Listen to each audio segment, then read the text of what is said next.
Hello, hello. We are on Knowledge 8, Lesson 9, Habitat Destruction in Endangered Species. Our first vocabulary word is endanger. Say endanger.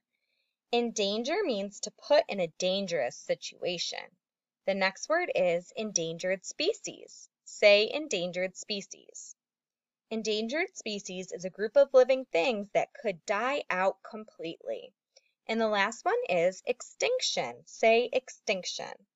Extinction is the end of a species because all its members have died. Rattenborough here, delivering the final installment of our exciting habitats adventure. We have traveled all around the world looking at some of the different habitats where plants and animals live. A lot of those habitats, such as the Arctic and the Sonoran Desert, have climates to which you and I would have a tough time adapting. As we've seen, however, there are different living things in each habitat that we have visited.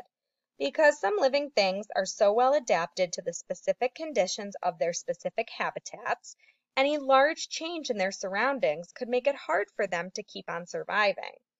Just think what would happen if it got even a little colder in the desert. Some of those animals who are so good at keeping cool wouldn't know how to stay warm. Or what if it stopped raining in the rainforest? What would happen to all those plants that need lots of water? Or what if something happened to disrupt the food chain of a certain animal? If that animal relied on a certain type of plant or animal to eat and that food source was taken out of the habitat, that animal would no longer have food that it needs to survive. Sometimes habitats change because the temperature or the weather changes, but unfortunately, people often affect habitats as well.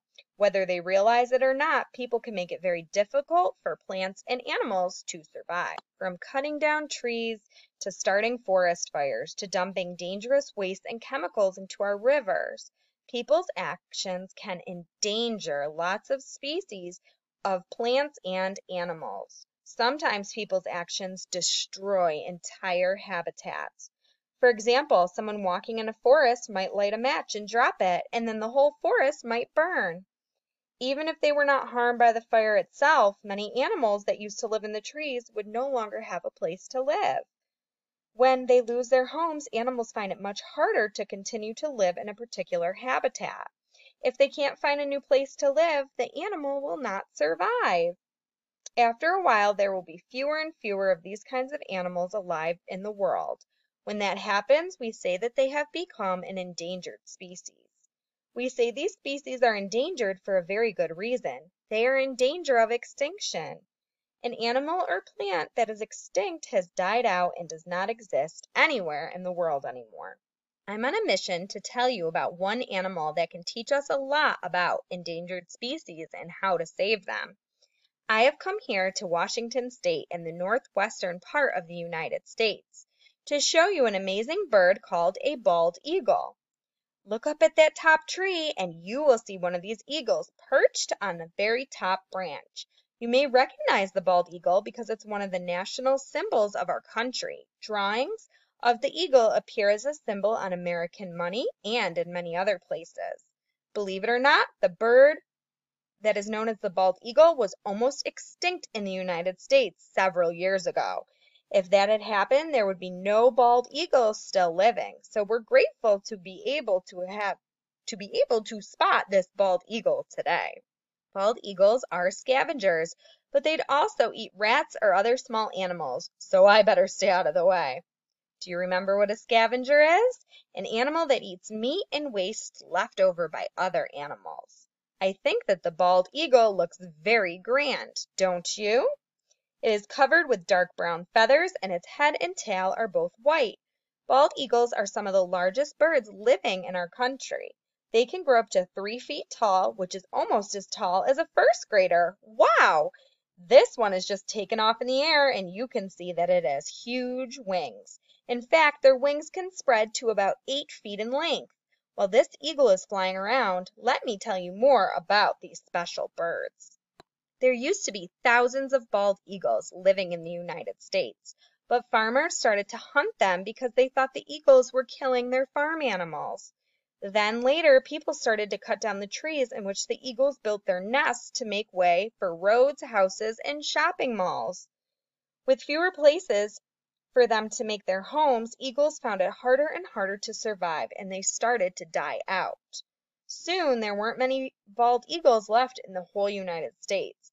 People started to notice that there were fewer and fewer of them and decided to try to find out why. Scientists began to study the eagles, and they discovered two things. The first was that a lot of eagles didn't have enough room to build their nests. Eagles do not like to live in the same area as other eagles, so they build their nests far away from each other. They like places that are very peaceful, and they need huge, strong trees that can hold nests big enough for the adults and the babies to live. The scientists discovered that the eagles did not have enough room in the areas where they had been living because people were cutting down trees in order to build more roads and buildings. People were destroying the bald eagle's habitat. The other thing that scientists found out was that something bad was getting into the bald eagle's food supply. Farmers sometimes use chemicals to keep bugs from eating their crops. One chemical, though, made the eggs that the bald eagles laid much thinner and easier to break. Because of this, many eagle eggs were breaking before they could hatch. No one knew before that the chemical was hurting the eagles, but it was. Luckily, the scientists found out which chemical was harming the eagles' eggs. Using the scientists' information, the United States government made laws to protect the bald eagle and its habitat so that the eagle's food no longer contained the harmful chemical.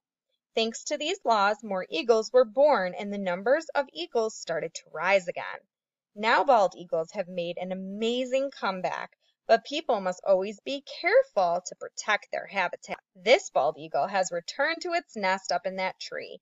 Maybe it has some chicks up there that need it to feed, or maybe it's just trying to keep warm. It's getting pretty chilly, and speaking of returning to the nest, I'm afraid it's time for me to go home now. I've really enjoyed our trip around the world's habitats, and I hope that you did too.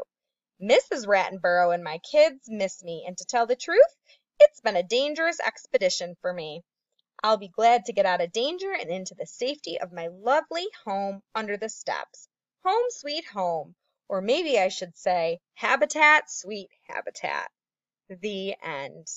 You may now go ahead and click on the Google form to answer the questions about today's read aloud.